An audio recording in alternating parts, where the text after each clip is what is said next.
একটি জঙ্গলে বাস করত টুনি। টুনির একটি ছোট্ট ছানা আছে। টুনি ছিল ভীষণ অসুস্থ, তাই সে মনে মনে ভাবতো, আমি তো বেশি দিন বাঁচবো না, আমার এই ছোট্ট ছানাটার কি হবে? যাই তো দেখি, কারো বাসায় রেখে যদি আমি মরতে পারি তাহলে আমার একটা শান্তি পাবে। এসব কথা বলে টুনি তার ঘর থেকে বাচ্চাকে নিয়ে বাইরে বেরিয়ে যায় কারো বাসায় রাখার জন্য। কিছু দূর যাওয়ার পরই টুনি হঠাৎ করে পড়ে যায় এবং সেখানেই মারা যায়। এদিকে টুনির ছানা খুবই কান্না করতে থাকে।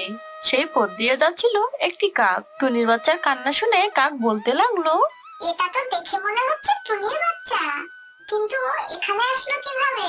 আর তখনই কাক দেখতে পায় টুনি মাটিতে পড়ে আছে। কাক দেখলো টুনি মারা গেছে। টুনি তো দেখছি মারাই গেছে। এখানে যদি টুনির বাচ্চাকে রেখে যায় তাহলে তো সে বাঁচবে না। এ বনে তো অনেক বাঘ আছে, জীবজন্তুরা ওকে খেয়ে নিতে পারে। না, টুনির বাচ্চাটাকে আমি সাথে করেই নিয়ে যাই, আমার মতো করে ওকে মানুষ করব। তাকে বুঝতেই দিব না যে ও টুনির ছানা। ওকে আমি আমার ছানার মতোই বড় করে তুলবো। তারপর কাক টুনির ছানাটাকে নিয়ে গেল তার বাড়িতে। কি শিয়াল পণ্ডিত, কোথায় যাচ্ছ? আরে মামা যে, কোথাও তো যাচ্ছি না মামা, এই তো একটু হাঁটতে বের হয়েছি, আর তুমি সামনে পড়লে। তাই নাকি, তুই হাঁটতে বেরোয়েছিস? চল দুজনে মিলে শিকার করা যাক। ক্ষুধায় যে পেট আমার চচ করছে। না বেটা পাজি, বাঘের সাথে আমি শিকার করতে যাব না। শিকার করলে সে আমাকে দিবে না, পুরোটাই খেয়ে নেবে।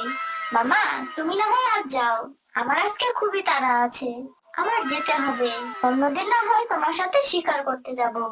কি রে শিয়াল, তোর আবার কিসের তাড়া? চল না আমার সাথে, আমার শরীরটা খুবই দুর্বল লাগছে। তুই থাকলে তোর পণ্ডিত বুদ্ধি দিয়ে শিকার করাটা খুব সহজ হবে। এ তো দেখছি শয়তান বাঘ আমার পিছে আঠার মতো লেগেই আছে। আমিও যে শিয়াল পণ্ডিত, তোর সাথে শিকার করতে আমি কোনোভাবেই যাব না। আমি জানি না শিকার যা ধরবো সবই তুই একা খাবি, আর আমার না খেয়ে থাকতে হবে। কি রে ভাইগনা, তুই এরকম বিড় বিড় করে কি বলছিস? মামা, আমার তো মাথা ঘোরাচ্ছে, মনে হচ্ছে আমি এখানেই পড়ে যাব। আমি যে আর এখন হাঁটতেই পারছি না, কেমন জানি শরীরটা করছে।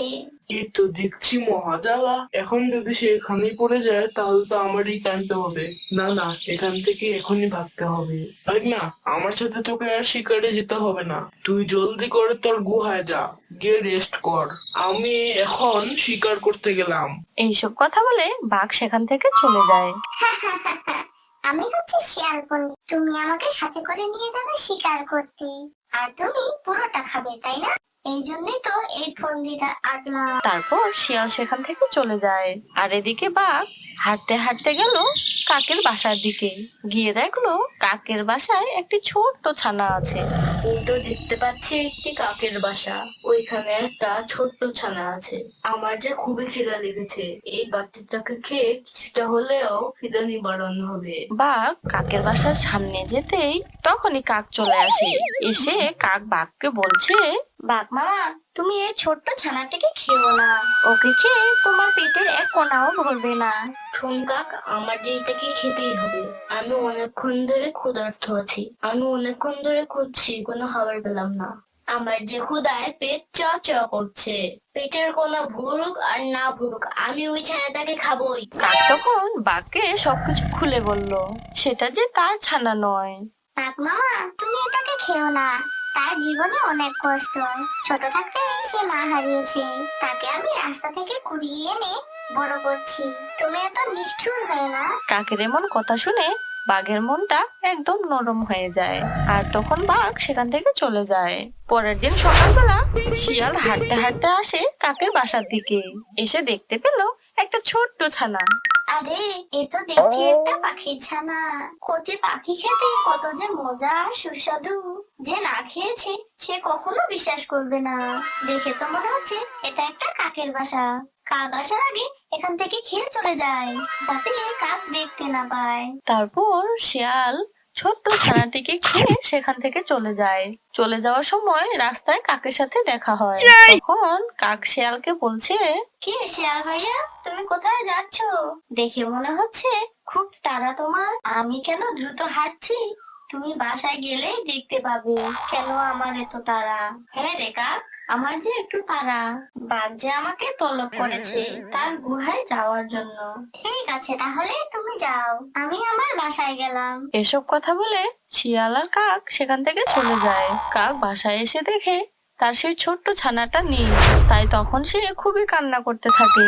আর তখনই সে দেখতে পায় শিয়ালের পায়ের ছাপ। এ দেখে কাক বলছে, এত দেখছি এটা শিয়ালের পায়ের ছাপ। সে এসে আমার ছানাটা খেয়ে গেছে, আর আমার সাথে সে মিথ্যে কথা বলেছে।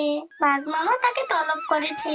আমি এখনই বাঘ মামার কাছে যাব, গিয়ে ওই শিয়ালের নামে নালিশ করে আসবো। তারপর কাক বাঘের কাছে গেল বিচার চাইতে। বাঘকে গিয়ে সে সব কথা খুলে বলল। বাঘ তখন তাকে বলছে, ঠিক আছে কাক, তুমি কান্না করো না, আমি এখনই শিয়ালকে ডেকে আনছি, তারপর এই বন থেকে তাকে তাড়িয়ে দিব।